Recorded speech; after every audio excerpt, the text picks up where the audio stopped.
Hello, good morning friends. Mitesh Mehta, silver director, Vestige Rajkot. આજે આપણું winning ટીમનું ગો ક્રાઉનનો થર્ડ ડે. આજે આપણું ફંક્શન પૂરું થઈ રહ્યું છે. ત્યારે આપણી સાથે છે જબરદસ્ત લીડર દિલીપભાઈ કરીને. આવો એમને સાંભળીએ કે એમને શું ચેલેન્જીસ હતા અને શેના માટે એમને આ બિઝનેસ સ્ટાર્ટ કર્યો છે. દિલીપભાઈ, શું કહેવા માગશો તમે? નમસ્કાર, મારું નામ દિલીપ ડાભી છે. હું આણંદથી આવું છું. 2 વર્ષ પહેલાં બિઝનેસ ચાલુ કરેલો. મારે હોટલનો બિઝનેસ છે, મારી ઇન્સ્યોરન્સમાં જોબ છે, ક્લાસીસ બી ચાલે છે આણંદમાં. છતાં ટાઈમનું મેનેજમેન્ટ કરીને આ બિઝનેસ ચાલુ કરેલો. કારણ કે એ બિઝનેસ લોકડાઉન પછી બિલકુલ ઠપ થઈ ગયા બધાય.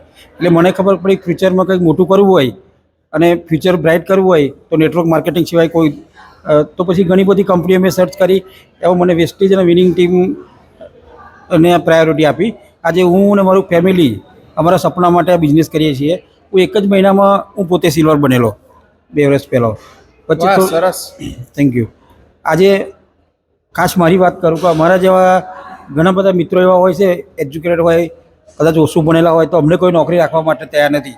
પણ જો અમારા જેવા મિત્રોને આવો ચાન્સ મળે, અને હું તો આ વિડીયોના માધ્યમથી કહું છું, કોઈ હોય તો આ વિડીયો બતાવજો અને કહેજો કે આ કદાચ ચાન્સ મળે એમને અને ખરા દિલથી મહેનત કરીએ તો 100% સપના પૂરા થાય છે. Thank you very much. ખૂબ જ સરસ કહેવાય કે દિલીપભાઈ તમે એક જ મહિનામાં સિલ્વર લેવલ તમારું કમ્પ્લીટ કરેલું હતું, જે એક ખૂબ અઘરો ટાસ્ક છે પણ એમને ફાસ્ટેસ્ટ કરેલું હતું. આપણે બધાને એવું